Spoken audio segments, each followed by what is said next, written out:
everybody. Thanks for joining us for our Mech Makeover stream. If you are familiar with this stream, then you already know who I am, but just in case you are not familiar with the stream, who we are, I am Sebastian. I'm the social media and digital content manager over at Fire, and with me I have Anita from the Framebreak team, the team behind Lightyear Frontier. It's great to see y'all. Say hi, Anita. Hello everyone. Happy you took a break from playing Baldur's Gate. We know how much we have to tear people away because honestly, Yeah. it is so impressive what they've done, right? Like if you played Divinity Original Sin 2, oh my gosh, that game already was big enough, but then they go and do Baldur's Gate 3, right? Of like, oh no, that one wasn't big enough. We'll do better, I like I heard rumors of over 100 hours of cinematics, and I am worried. oh, am I very quiet? Dang it. All right, hold on. Let me adjust my settings here. Is that They a wanna little hear bit you. better? I'm trying to turn my voice volume up here in the gain. There's like 5 different knobs and things like that help me adjust. Yeah. But a little bit. Okay. Let me see here. A little better. All right. Let me. Is that better? That should be enough. I see. At least I'm getting into kind of that like loud enough range so that y'all should be able to hear me. Yeah, so today we're going to be talking about awesome. We're going to be talking about the major changes that y'all have seen come to the mech, up to the point that we've been able to show them, right? So whenever we showed y'all the multiplayer update back in June as a part of the Indie Showcase Extended, we kind of showed not only, of course, the multiplayer gameplay, but also the major changes that had come to the mech. So before, the mech, stood a little bit squatter. Some of the movement was a little bit adjusted. Kind of the faster movement was more focused on treads and things like that. And now we've made the ride height a bit taller. We've adjusted kind of how your boosters work significantly. Before, those boosters, of course, were kind of a shorter hop, and now it's more of kind of a floaty booster sort of thing that if you played the MechWarrior games, you definitely be more aware of. And at the same time, we'll also be telling you about kind of some of the part changes we'll be showing off as well, so that if you've been a part of the Discord, you've seen kind of some of the cosmetics that the mech is able to have, and we'll actually be showing not only those in game, but we'll also be changing out the parts on our mech with those same parts today. So that'll be really cool. And then we'll be going over some of the upgrade tree material. So, for example, we'll be talking about kind of course, part upgrades, kind of the basic things that you get from the very beginning, but also kind of some of the different functionality changes. It's not just performance. It's also about kind of giving you more options in how your tools work, things like that. So we'll be going over how you get those, where you'll be doing those, and what you'll need in order to obtain these upgrades in the first place. So, and then finally, we'll also be going over what those tool changes are, including some of the bigger customization changes, or at least functionality changes that y'all have seen probably from the blog post. So, for example, changes in how the tractor functions, and we'll also be showing off more about one of our primary tool changes that y'all might have seen, the spike saw, or the saw. Is it spike saw? It's spike saw, correct? Yes, you're Sorry, good. I get the two confused. I apologize. So there's Sauce spike kind of. saw spike saw for sure. So we'll be going over some of those changes as well, and we'll be showing off exactly how those work and why it makes a bit more sense with the mech overall, and hopefully y'all get a good sense of kind of what upgrading and messing around with the mech and things like that look like. And then of course. Because the immersion blender, exactly. Hi, Jules. Thanks for joining the stream. We're really happy to have you here. And we'll also be taking a bit more time this stream to kind of talk to y'all about some of the changes and kind of what questions that y'all have going forward. Of course, feel free to ask us questions as we go through these changes and kind of some of these adjustments. But we'll be definitely taking off some time at the end to make sure that we can answer all the questions that y'all have. So just to make sure that everything is answers the best that we can. So of course I have to, before I get into this, I have to kind of give the disclaimer of everything that you'll be seeing is a work in progress. We're still, of course, working on the game and trying to make it as best as we possibly can for y'all to experience. And as we talk to y'all, as we get your feedback, and as we kind of get more feedback from people overall, especially as we go into Gamescom at the end of this month, we'll be trying to get more feedback and kind of trying to get a better sense of how people feel about these changes that we've made. So the rest of the team in Frame Break are all located in Shovden, but I personally am actually located in Denver. So it is. I am very grateful for Anita taking her time to hop on the stream with me and talk about this kind of stuff. After 6 o'clock. I know, but hey, but I'm here. Yeah, at least I'm you're having a fun time. We very much appreciate it. It's gonna be a good time. No, always for you, Sebastian. Oh, thank you so much. And of course, we love talking to y'all as well. We always love hearing everything that y'all kind of have to say to us. It's super, super important, and we've talked about getting y'all involved as a community, and it does matter to us a lot. So, without further ado, we'll get these things kicked off. Let's go. Right? Yeah, I could do so many other things. Friday I could watch Barbie, I could watch Oppenheimer, but I could play Baldur's Gate. Could play Baldur's Gate. I have a funny story. It's funny you say that, Truls, because I have a funny story about being in Shovden, or at least the last time I was in Shovden, almost missing a train. Hilarious. Oh, it was an absolutely hilarious time. But let's get these things kicked off. So, first and foremost, to kind of show y'all, if you've seen, again, as part of our update and some of our TikToks, some of our other materials, you'll see the upgrade dock. So instead of going into a garage or anything to that degree, you'll have this upgrade dock to be able to park your mech on. So once you hop in your mech, it's really as simple as just kind of walking onto the dock itself. I'll go ahead and give you a little show of that now. So super simple. You just kind of walk your way on, and throws you out onto the platform, and from here you can go ahead and edit your parts. So one of the things that we've really kind of gone on about is the customization ability of the mech in the first place, and also one of the things that we really go on about the mech itself and about kind of the experience of using the mech is having a super, super tactile experience, right? Like, we want to feel like you're able to get your hands on every single part and section, and really getting involved with the customization and what that means. So instead of swapping out parts within the screen itself, instead of that, we now have the option for you to go up to a part and simply pull a part off. So really easy, of course, like for whichever part that you're looking to remove from your mech, it's simply highlighted. And if you're close enough, you can go ahead and give it a right click and it will pull that part off. And once that's done, once you're holding on to that part, or even whenever you drop that part, I believe, this little silhouette here, this hologram, will show up so that you're able to easily snap that part to the joint of the mech. So that, of course, that it's really easy that you don't have to finagle anything or anything to that other degree. And as you walk off the dock with whichever part that you have in your hand, once you get past a certain point, it disappears and goes back into the inventory of the parts in the first place. So I'll show you in a sec here, but there will be an upgrade screen for you to be able to access and check out all your parts and other functionalities as well. But it's as simple as being able to, like I said before, pull off that part, choose a new one from the screen, and be able to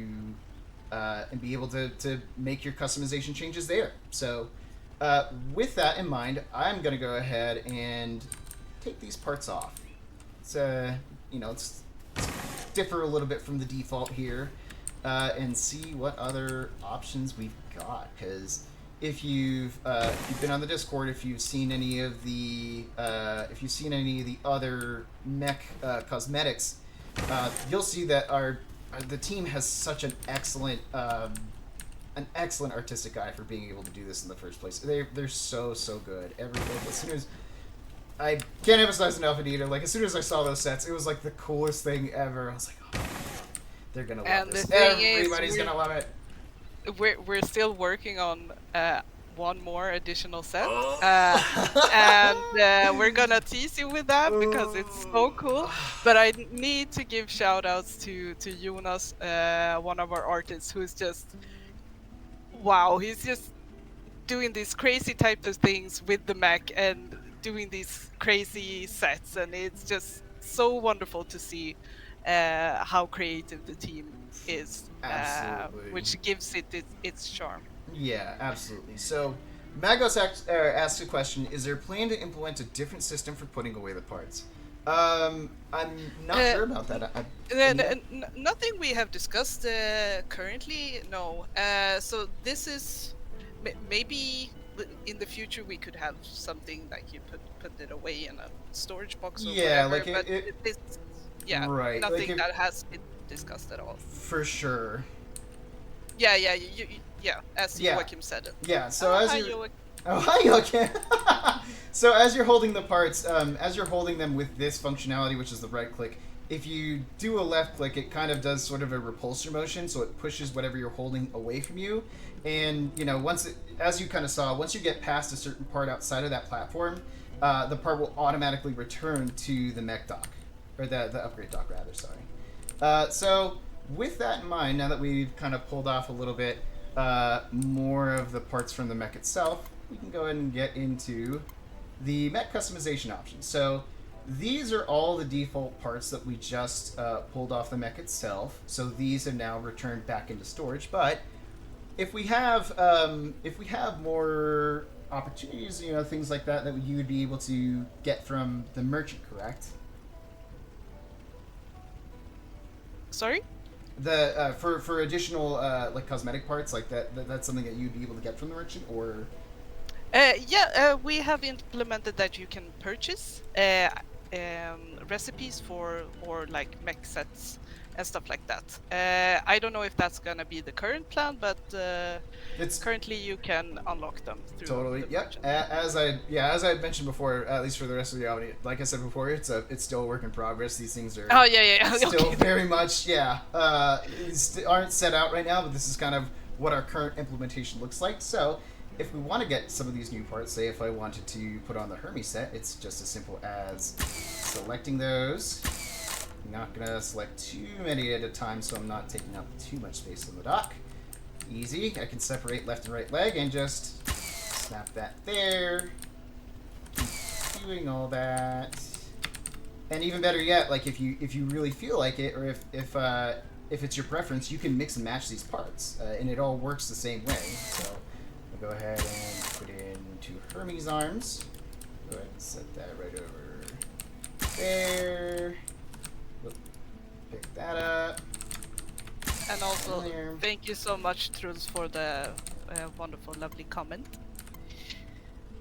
Oh yeah, thank you so much for sure. Again, I can't. I was literally just before we got onto the stream of like,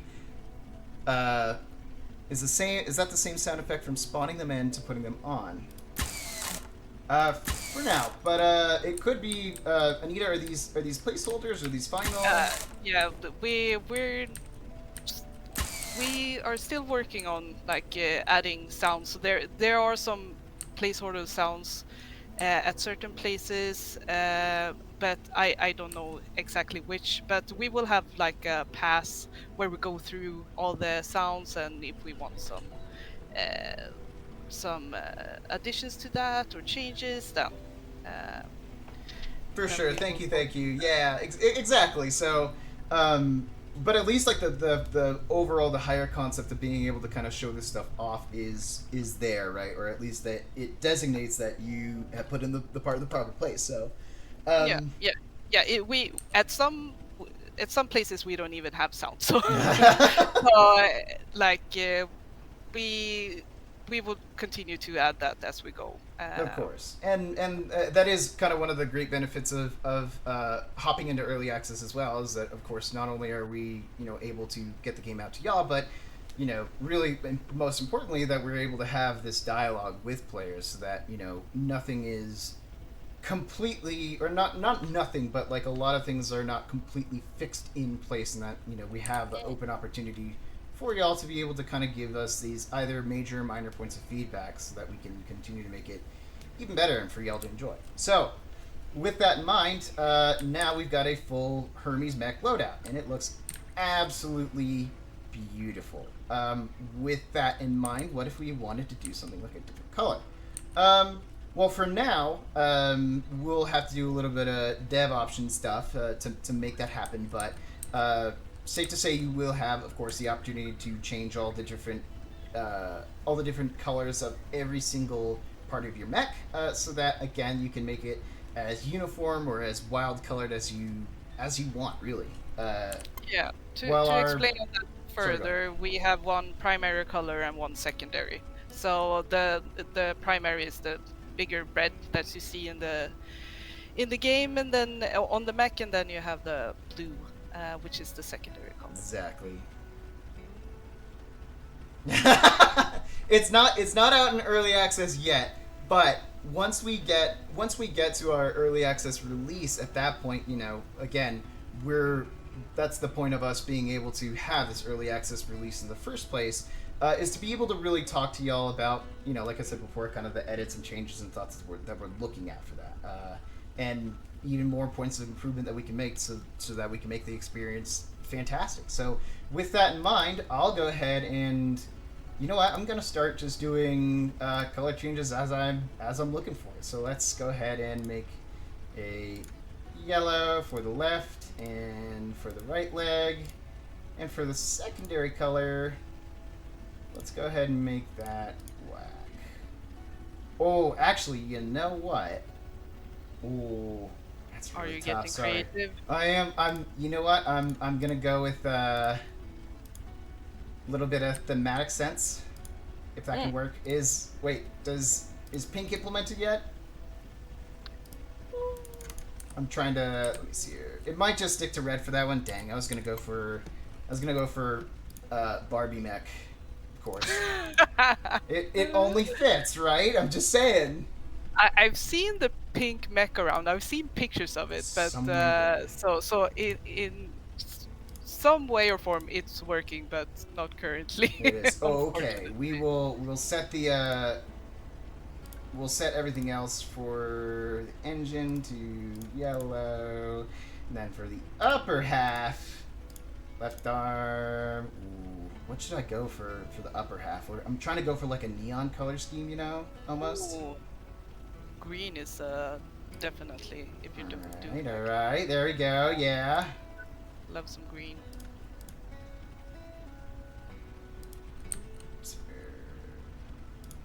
Like a Joker.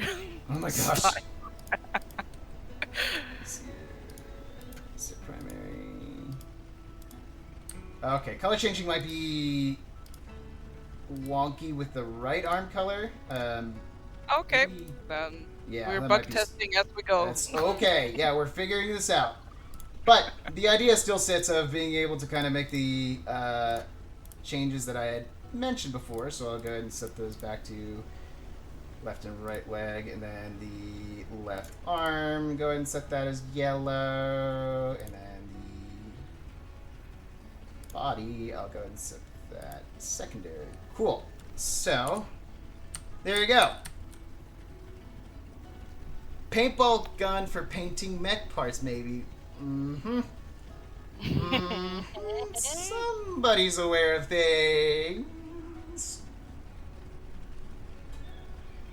For different mech parts. Yeah, absolutely. So, we were talking about this earlier, but these mech parts, actually, that I had just put on here, these aren't the defaults. These are other custom parts that we had kind of been able to share as a part of here. And we've got more of these right here are the default set of parts, but there's other customizable parts that you'll be able to put on there. Hot Rod, Hermes, of course the default, some more we will have more to be able to share with you, and again, constantly impressed with what the team is up to do that in the first place. So.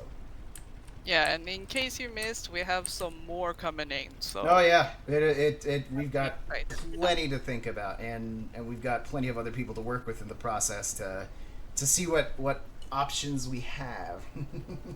Yeah. So with that, now that we've gone over kind of the customization options from a cosmetic side, I figured I'd tell y'all more about the functionality side of things. So with that, we'll get into the mech upgrades. So while I've kind of gone and done a few dev tool things here to get the upgrades in the first place, this kind of gives you a good idea of an early thing of what we're thinking about in terms of doing a research tree in the first place. So to kind of explain to you the what and the how. So of course, like I said before, this is the upgrade tree. And as you go through the world and as you complete tasks and as you discover kind of some of the mysteries behind the frontier itself and even just collecting resources, you discover more about the upgrades that you're able to obtain. And in the process of that, you'll be able to come back here to the upgrade dock and kind of see what else you may have discovered in the process. Some of these upgrades are just simply that they're able to give you more storage capacity for your mech, or they might let you boost longer, or other things that generally kind of extend the base capabilities. For the base capabilities of the mech itself. But some of them actually also change the functionality, and we'll go into that a little bit later. But through and through, this kind of gives you the option of, as you're going through your days and completing your tasks and sort of building out your presence on the frontier, you can also sort of decide, hey, I want to kind of upgrade my my resource collection capabilities. Like, what better can I do for that? What other things can I get really that focus on that? Because I really want to focus on being able to farm out more resources for whichever reason, whether that's being able to build more of these parts or being able to sell them to the merchant or whichever else. All of it kind of facilitates your functionality on the frontier itself. And speaking of functionality, some of these changes, like I said before, are more functionality focused. So, for example, being able to have the tractor mode in the first place is something that you'll be able to upgrade or to obtain through the upgrade tree itself. And as you, again, go through the world and kind of enhance your functionality, that gives you a lot more opportunity to set things down where you want. And I'll show that to you just a little bit later. But for now, a lot of this is just about you being able to figure out how you get these upgrades in the first place, or where you can find the first things that really set you on the path for them. And then being able to also find the resources that you need in order to be able to commit them to which of these upgrades that you're looking to obtain. So, say for example, if you needed a certain amount of water, if you need a certain amount of water, or if you need a certain amount of iron or things like that, good spot, Magos. Yeah, I'll be going over that in a little bit here. Can we get the whole tree or only example 10 of them? What do you mean about the? Can we get the? I don't understand. I believe the question is there a limited amount of upgrades that you'll be able to pick from once you get to those? No. Yeah. Not, well, not for now. We might put a restraint on that later. I don't know. Maybe we will have a reason for that. But right now, all the upgrades will be available to open. You don't have you need 10 or. Yeah. Of course, again, caveat of work in progress, but again, one of our core pillars as we're building out life. Yeah, exactly there.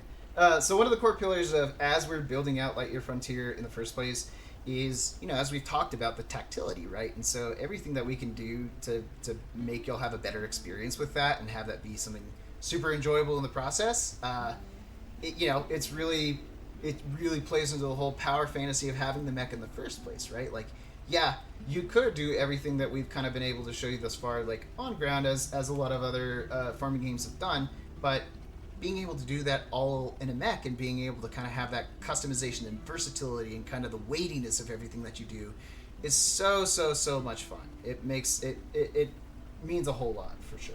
So, with that in mind, with some of the upgrades that we've been able to show you thus far, I'll go ahead and start off and start showing you some of the unique tool changes that you might have seen either in the update or something that you might have caught here, for example. So, let's get to showing things off. Okay, so first and foremost, you might notice on the right arm is a different tool from the usual drill that we had before. And if you've read the update, then you're already completely familiar with everything that you're going to be hearing from me. But you're also going to be hearing from me, if you haven't seen any of this yet, kind of the big changes between the two. Oh yeah, exactly. Yeah, it's so super good. We're super happy with Happy to hear how it's turned out. It, again, like I was just talking about with the super tactile fantasy, it really gets you involved with whatever you're doing, and even better yet, all of your... Yeah, exactly. So if you didn't read the update, the tool on the right arm is the spike saw. And the spike saw is kind of a combination tool that is able to really get, or it's able to do resource collection like the drill did, but instead of aiming precisely at a target and hitting the target with the drill and kind of waiting for it to go through to be able to break through whatever resources you're going through, it gets a little, it's much more impactful. So yeah, for yeah, example, and more tactile. You're more closer to what you're hitting instead of getting that that distance that the drill got, and you just stood away and waited. This is more like hands-on approach, which we really liked, and happy to hear that you're excited about that. Yeah, and I'll go ahead and show the first functionality here, which is kind of the pneumatic arm side of that thing, which is super quick, super easy, love it. And again, the combination of that impact and kind of the sound and everything involved really makes it, again, super involved. It makes it satisfying, so that if you have to do it repeatedly, it's just such a joy. It's so fun to just do constantly, of like hammering on it. It almost, if you know, this is gonna be more obscure of a pull, but it reminds me of Big O. As long as we're talking about big mechs with gigantic pneumatic arm punches and things like that, that's right on the money. It's a very dialed in pull. And yeah, the new animation for the part change is also really cool. Again, just being able to still have that part swapping capability, but with that hand involved too. It gives the mech a little bit more personality. So I'll go ahead and show the second functionality, which is, again, more aimed on the saw side of things. And this is a slower swing than what the pneumatic impact is, but you're able to reach a wider target spread, basically, as you're doing it. So, see that? Easy. Yeah, and it's better for certain resources to gather using the swing than it is for like the spike action. So, for sure. So there's some elements to that.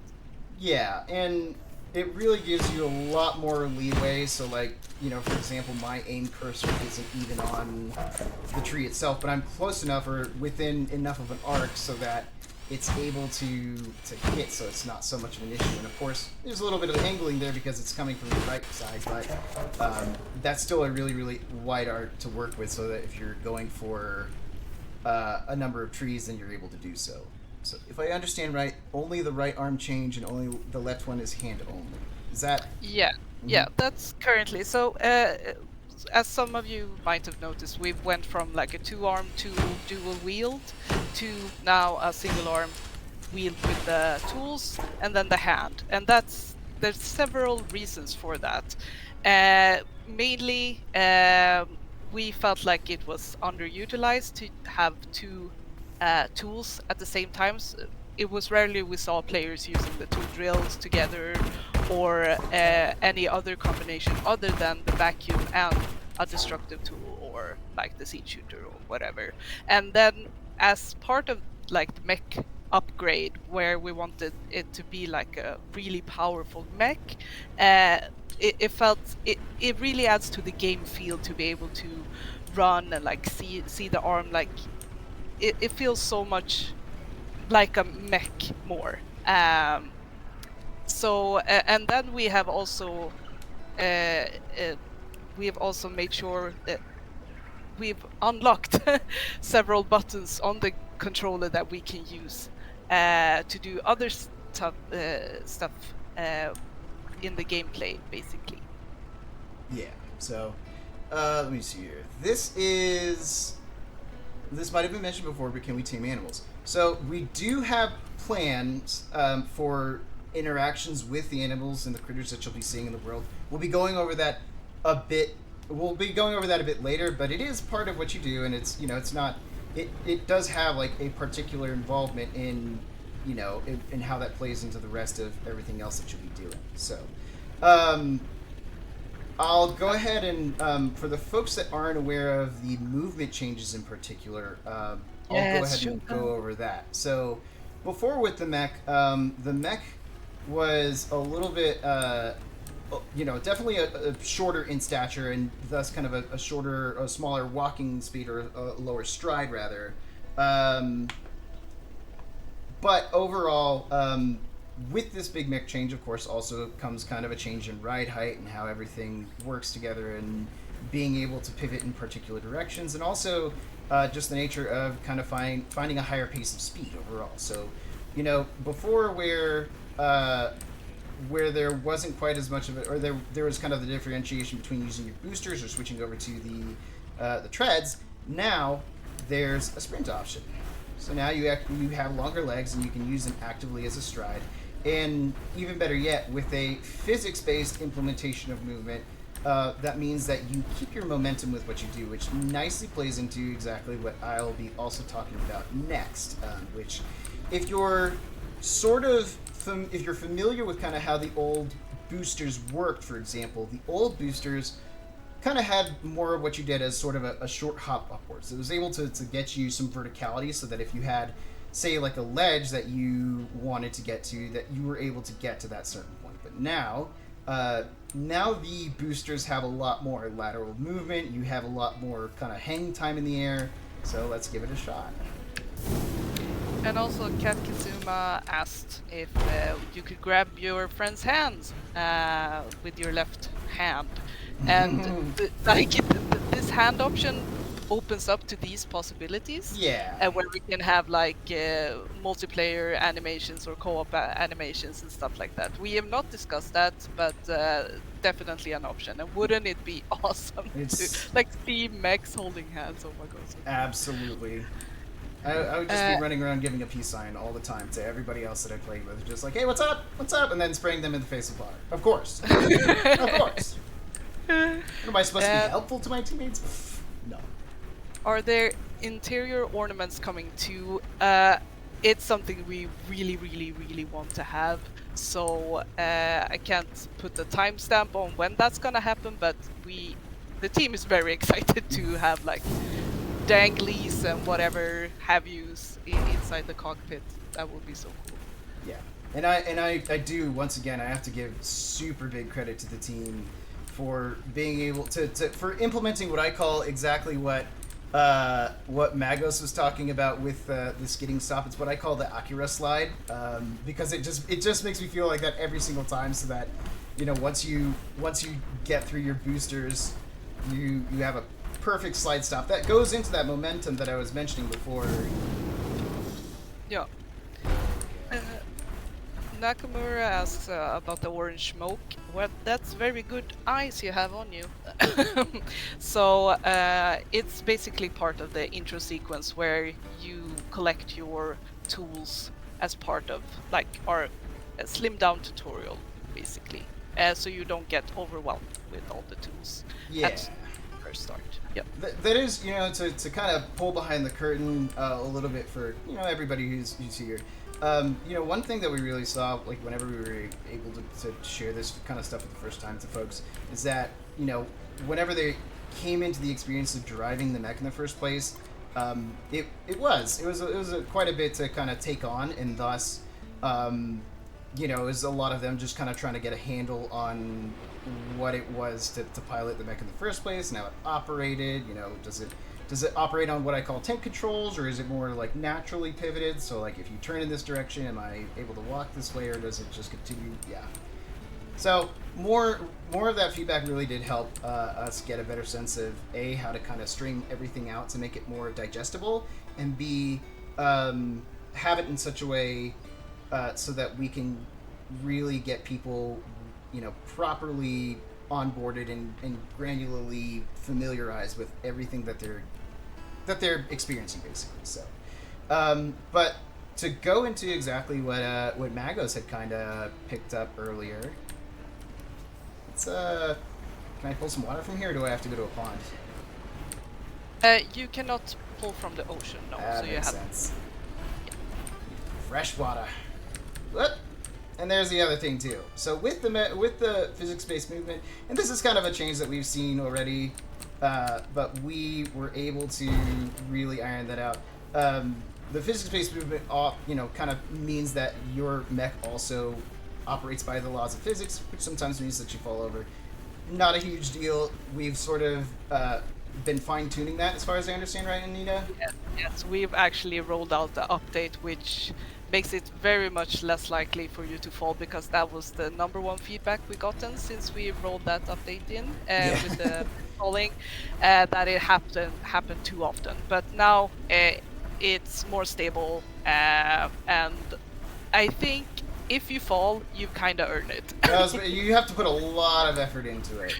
Yeah. So I'll go ahead and pull from this pond. There we go. Kasuma asked, are there any planned underwater features? Can you go into the ocean and grab a coral or fish? I'd love that. That is something we have talked about as like a want-to-have feature, and it will probably be talked more later, but nothing that we have really discussed or planned for yet. So that is all after early access launch, I think. And also to kind of add on that too, we are looking at traversal methods always. Like, of course, we have of course the boosters and the treads, but there are other opportunities and options that you'll kind of be able to consider that will be a part of that upgrade tree as well. Does storing water make the mech heavier? We've separated the two. Before it was part of your inventory, but I might be mistaken, so somebody correct me if I'm wrong, but it's a separate water tank that I don't think affects the weight. It's more the resources that you gather. Yeah. So, like, if you look down here as I'm collecting this water, you obviously the UI thing that shows you exactly how much water you've collected and how much you can store in your tank. And of course, that's something that you'll be able to get a better adjustment on or work on as you go through the upgrade tree and upgrade all the tools that you have as well. So, part of those upgrades, for example, I'll just give you another little look into it. So, for example, of course, we have a regular irrigation hose. Works the same as you've seen it before, but bam! So that if you're covering, particular size fields, or if you just kind of want to, like I said before, like really cover off on a lot of ground in a short amount of time, then you have that ability. So, so other players can build their own base. So yeah, if they join your world, they would be able to build structures, right? Yep. Yeah. So absolutely. So it's definitely a co-op experience as well. So people will.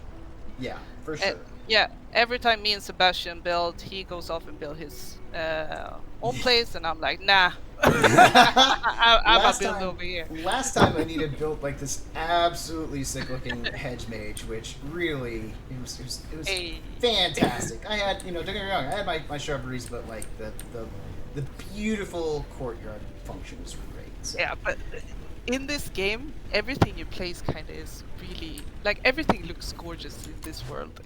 I might be biased, but Understandably hard. so, though. Yeah. It's hard not Yeah. to be absolutely enamored by everything that the art team is able to place, and that's kind of one of the, again, going back to kind of the core pillars of like what means a lot to us, or what looks really cool to us, is just the handcrafted nature of everything that we're doing. I can't emphasize enough, is really, really important for the team, and that, you know, making sure that all feels really nice, feels balanced, and it feels like a, you know, it feels like a really well built world that that lets you kind of explore things, and really gives you enough space and opportunity to build your homestead, to really get yourself settled on the frontier. So the reason why I just collected those seeds, just to kind of give you all a heads up, is to show off the next functionality change that y'all might have gotten a little bit of awareness of, which is the tractor function. Super excited.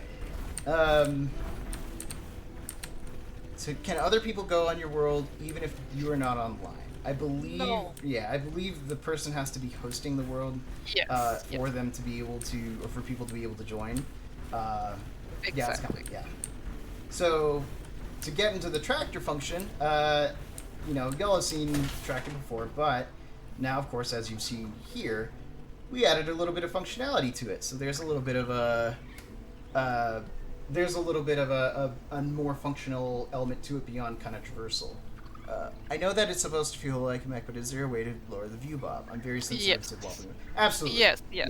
Yes. Quality There of is a life. setting. Yeah, quality of life and accessibility is super important, and we understand, like you're saying, like the tactility of the mech, but you know, not at the cost of you being able to play the game in the first place, right? So Yeah.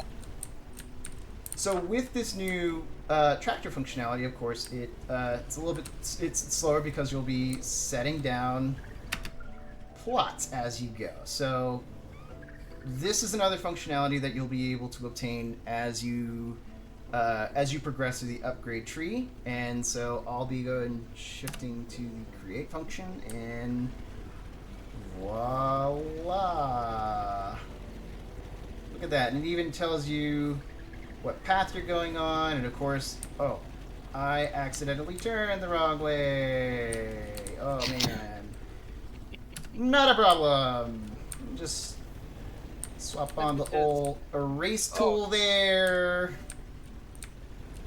Good. That's very Easy. handy. It is super, super nice. And, you know, because especially we are definitely very much aware of being super meticulous about making sure that everything is lined up properly, and that, you know, nothing is just very slightly misaligned, because that drives us nuts as well, for sure. We're super aware of that.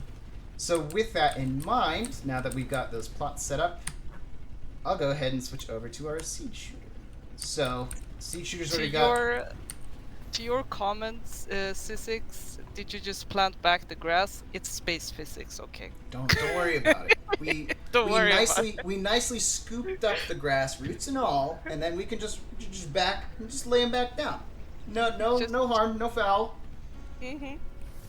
Look, it's just advanced technology that we're working with, okay? So with the regular functionality, maybe a lock steering mode, not a bad idea. Yeah, absolutely. If that's something that you are thinking about, or at least like you want us to see, of course, Magos, you better than anybody absolutely know. Throw that through the suggestion box. We do see all of that. That all comes in the back end, for sure. In the words of Todd, it just works. Thank you so much. Have a good evening. All good. Say hello to my familia. Yeah. So, with the regular mode for the seed shooter, it operates just manually. So just a left click just fires it regularly, and if you hit a plot, sets it up just fine. But with upgrades that you'll be able to get, y'all will be more familiar with this function. So with the more upgrades that you're able to get with the seed shooter in particular, that's when you'll be able to lock on, and once you've locked on, you'll be able to plant those suckers out. And with that, you just gotta toss a little bit of water on them. And then, you know, once we go through the day tomorrow, it'll be good to go. It'll be growing just like regular, and it'll function the same way as the plots that you've seen regularly.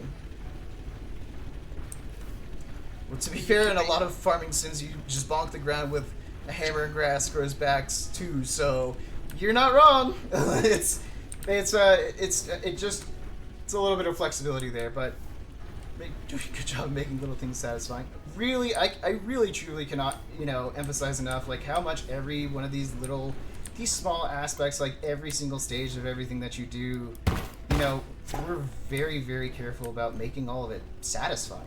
Making sure that you feel like the kind of things that you'll be doing, like setting up a farm and building things, and transferring materials or getting to the merchant or whatever else, all of it feels pretty integrated.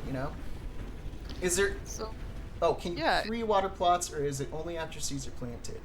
You can pre-water them. There you have it. Is there any plans for mod support so the community can create and implement their own ideas too? Ooh, that's a tough one. It's a bigger question. It's a bigger question. Yeah, from my perspective, it is always something that that developers usually tend to be really interested in. But it's the matter of being able to implement that in the first place is bigger, and it's a bit more complicated. And of course, we're also sort of in the process of building this, of course, as an early access experience. So we're also trying to make sure that those elements are nailed down too, making sure that we're getting things right. So that it's definitely something that we have on our radar, something that we're definitely considering.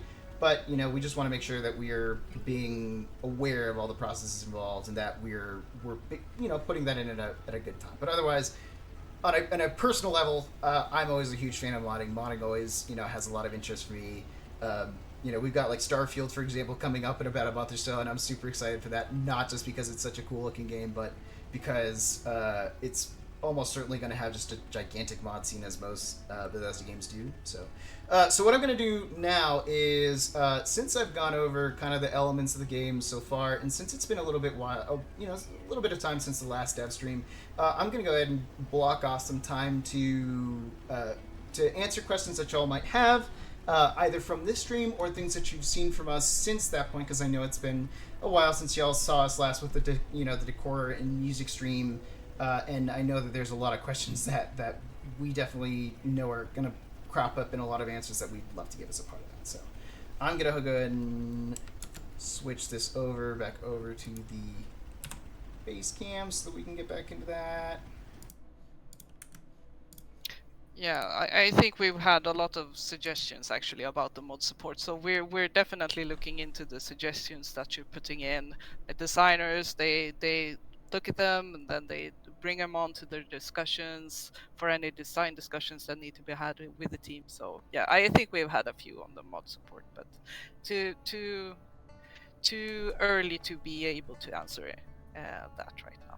For sure, it's a bit complicated, but we do definitely recognize the opportunity there for what can happen, and impact what you're saying about important to make most things feel satisfying, not feel too much like work. Absolutely, 1,000%, really, because if you're going to be doing something like harvesting resources, or going through the farming sections, or upgrading your mech or things like that, you want to make sure that it's something that's super enjoyable, right? Like it's something that that feels good as you're doing it, and that you don't have to commit too much time one way or another, or that if you do that, it feels like it's something enjoyable in the process, right?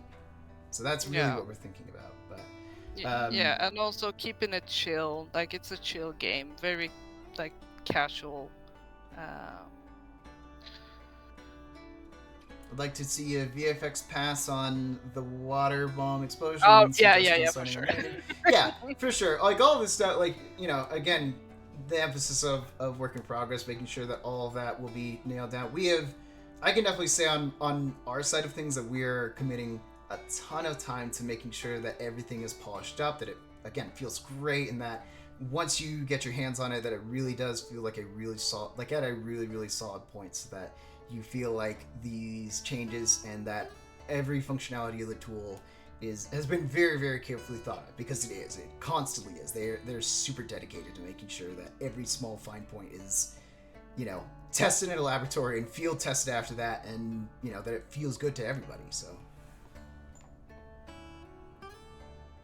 yeah, What are some, Anita? What are some of the kind of most enjoyable aspects that you've kind of seen take shape as development has progressed? I think that the like secondary, like the upgraded tools, when you can have the option to do like either, for example, with the sea shooter or the water bomb, like just having that option is just, it feels really really good. And of course the movement changes, that was a much needed one, since we last year were at Gamescom, we gathered some feedback, and that was the main point from those players that got to play that time. It was about the movement, it was clunky, it was slow, and it feels much more fluid this time. What else? And also that we have the fields, that we're able to do that, and that unlocks some other things that we can talk about later, which I also like to tease those who are watching with. But yeah, making huge fields with crops and then looking back and just looking what you've grown, it's just such an amazing feeling. And For just, yeah. yeah, and of course, like, we're of course trying to make it casual and fun, but we also definitely respect the fact that there are people out there who really, really love to optimize their setups, right? They love to make sure that they love to make sure that, if they're planting a crop or if there's a particular way that they want to be able to consistently reach that or water it, that, it's got a good setup. And having that tool really, really lets that happen. Goes from right to left only. Is your plan for a second stage where the arm swings back from the left to the right if you hit it twice in a row? Oh, that's so good. That's a really good suggestion. See, and to kind of tell you about exactly like what I was talking about a little bit earlier with Magos is that of course we take the feedback and questions that we get from these streams, but also we have specific functionality within the Discord as well. That if you have a particular suggestion, we have a tool that lets it so that if you put this suggestion through kind of the official pipeline, that it reaches the team's production back end. Like, it's not something that's just kind of a form that you fill out and that is just like, thank you, it really does show up in their software there, and it's collected in a particular spot that that the team can easily go in and read the feedback. So that kind of stuff is right on the money for what we're thinking about, for sure. Yeah, it goes straight into our project management tool. Will you guys support flight sticks or thrusters? That is a great question, and that is something that we always think about. It's something that I have personally been kind of wanting to mess around with on my own time too, just simply because the game has, to, again, pull back the curtain a little bit, the game has gamepad implementation. And since it has gamepad implementation, that means that you could potentially, like if you're on PC, you could go on PC and get like a digital button schema set up and try and kind of in a wonky way maybe get a hands-on throttle and stick and be able to assign each of these functions to those things. So I really want to test that out, and it's definitely something that I know that a lot of people have a ton of immersion for that they really enjoy. Anita, I mean, is there kind of thoughts about that implementation or anything like that? So not yet. It would be something we're interested in, definitely. I mean, that seems like a cool addition to the game. So I'm not opposed to it, and I don't think the team would either. So maybe for a full launch, that would be something. For sure. Again, it's just more of an opportunity for immersion. So it's definitely something we thought about. So let me see here. Farming is always my favorite thing in these kinds of games, so I'm definitely going to be gigantic. Absolutely. That's what we're looking for. We love that. We need a straw hat. 100%. And Sebastian, you need to get yourself a straw hat.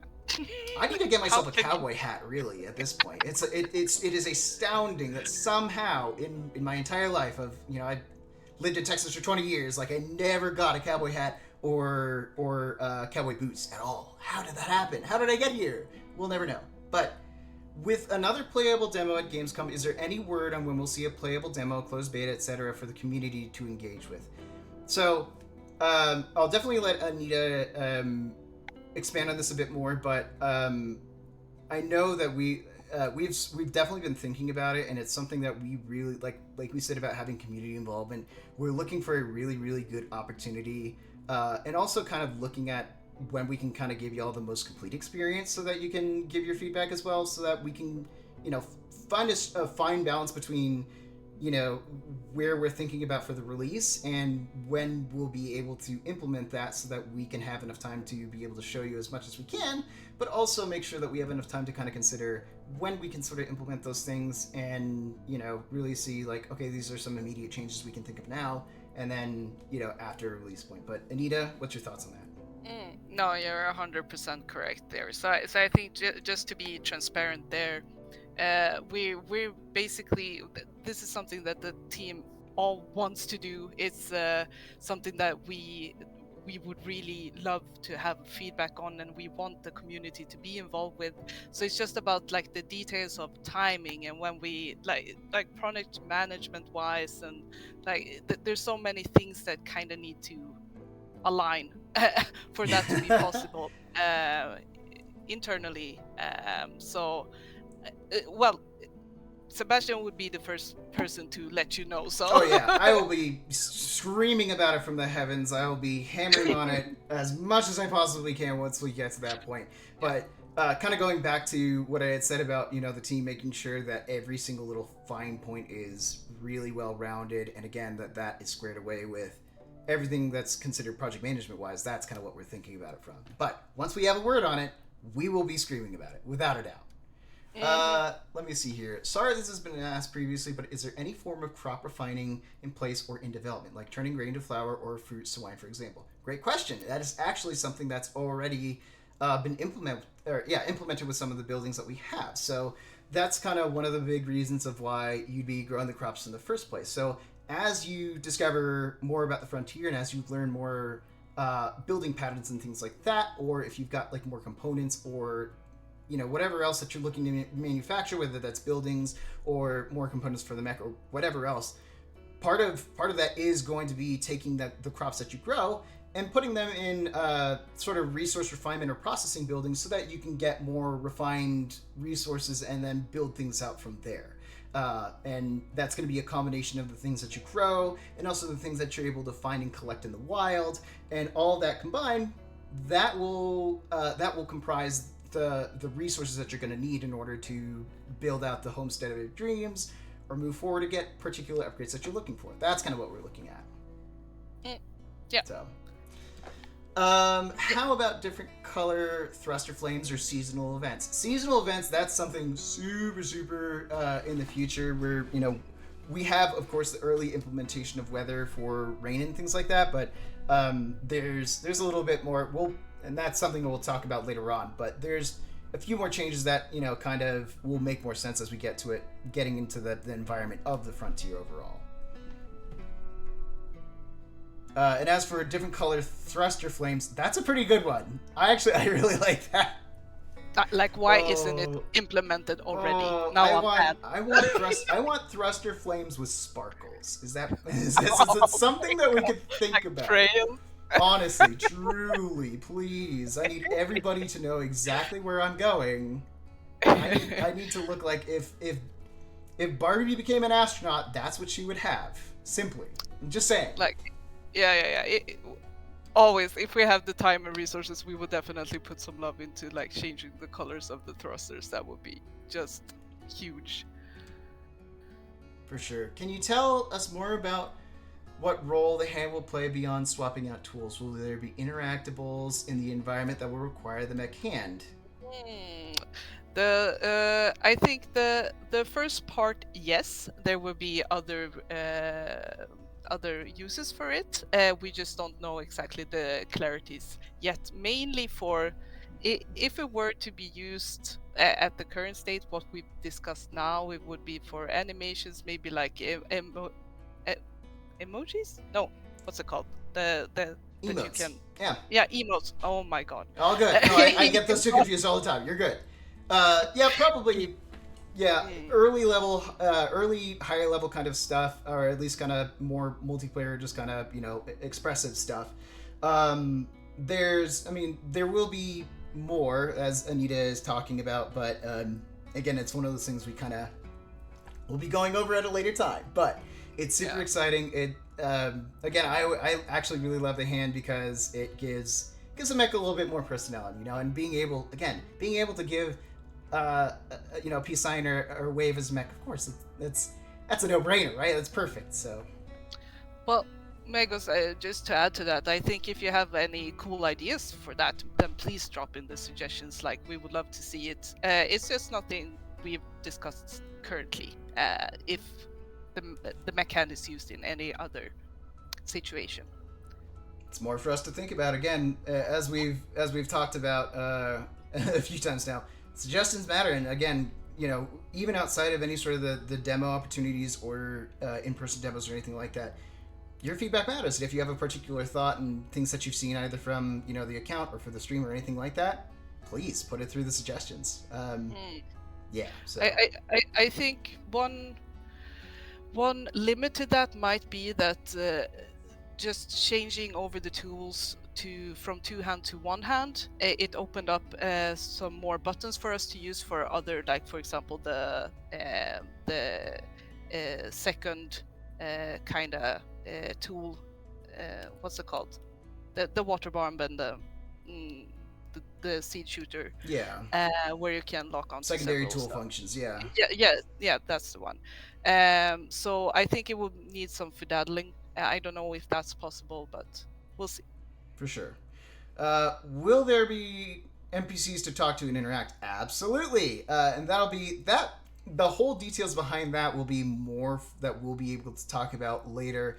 We have talked about kind of the neighbor system already to a smaller degree, in which, as you're working on the frontier and living on the frontier and have your home set up and things like that, one of the things you'll be able to set up is a radio tower. And with that radio tower, you'll be able to communicate to other people who live around the frontier and kind of establish a bit more of a relationship with them and see things that you can help them out with, things that you can talk to them about. But primarily the biggest NPC interaction that you'll have is you'll be talking to either A, Piper, who is your satellite in the sky, who is more than happy to talk to you about anything that you want to. And B, you'll have the merchant. So whenever you build the merchant dock, every time, I believe daily from, 8 to 5 or 9 to 5? Oh, yeah, I think so. Yeah, so around that range, the merchant will stop by, and if you have particular things to sell or even talk to, her about particular things, whatever, that's going to be your primary NPC interaction, and from there you'll be able to buy things that you wouldn't be able to find as you run around through the frontier, or you'll be able to sell crops if you're looking for like cash for other things that you're looking to buy, things like that, sort of. So I think that is actually just about all the time that we have for the stream overall. Thank y'all so much for joining us. We very much appreciate it. I'll answer. Oh, sorry. Final question with this: will there be a soundtrack we can buy with the game, like a bundle? We're absolutely looking at what we can do with the soundtrack. Trust me, it's something that we are very, very proud of our composer Jack on. He, again, is super meticulous about it. He generates a perfect vibe with everything that he's composed so far. It's great. Yeah, we love the soundtrack, and we've heard so many comments about people liking what they hear as well. So of course there will be some option to get the soundtrack. We just don't know how. For sure. Okay, one very last question. One last one. This is it. Okay, how's your day been? My day has been absolutely fantastic. I'm happy to hop on and talk to y'all and be able to show everything that we have this far, and of course I am forever grateful for Anita for joining me in a part of this process and being able to go into the finer details of things and really the stuff that we really enjoyed about the development process.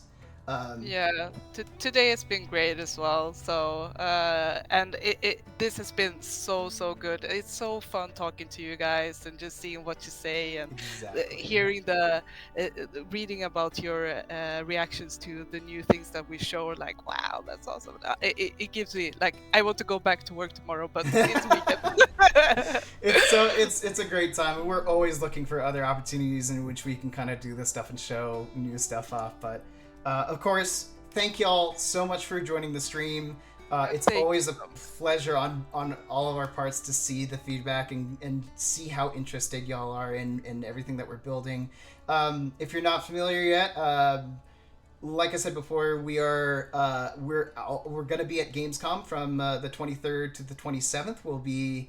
We'll have our own booth there where you'll be able to meet with members of the team and try the game out a little bit, give your feedback, other opportunities, to see what how else you can sort of get involved and get a good sense of what we're up to. And we'll also have more, of course, updates to be able to share before and kind of during that time as well. It's going to be a pretty significant, or at least a pretty key aspect of Lightyear Frontier that I'm really, really excited to talk about, and I think makes perfect sense for the game, and I think y'all will be really excited about as well. So, again, thank y'all so much. We hope y'all have a lovely day just as we have, and we'll see you next time.